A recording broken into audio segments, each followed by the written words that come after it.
When I was asked to do this, they sent me a note, and I'll read it right now.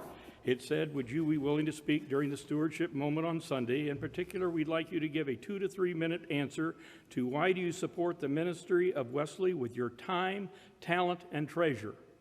I thought, boy, this is going to be tough. Mainly because I don't have much time left at my age. I have 0 talent, and the only treasure I have is my wife, Susan, and I'm not giving her up.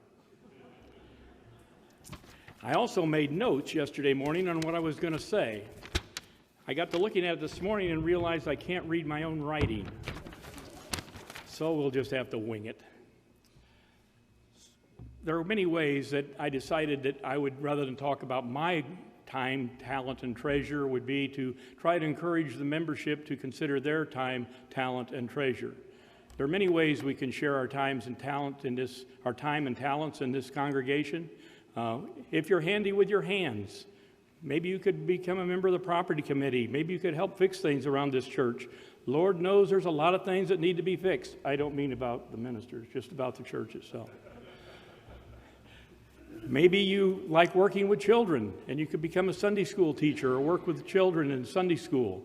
My wife and I, when we were first married, became sponsors or leaders of the junior high youth group in this church. And in spite of that, we still had children.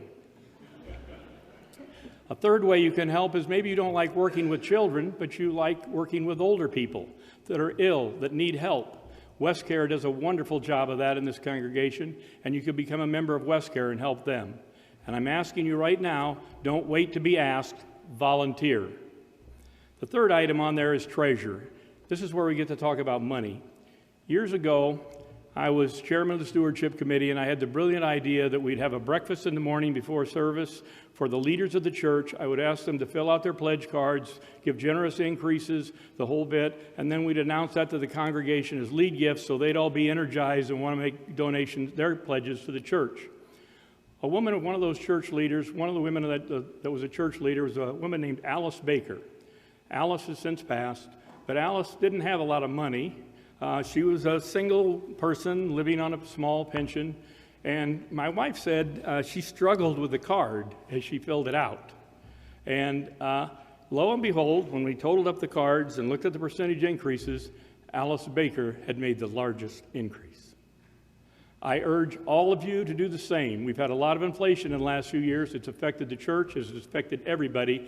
Increase your pledge by a minimum of 10%. I won't be looking at them. I won't know if you do, but you'll know if you do, and I ask you to do that. Let's all be Alice Baker this year.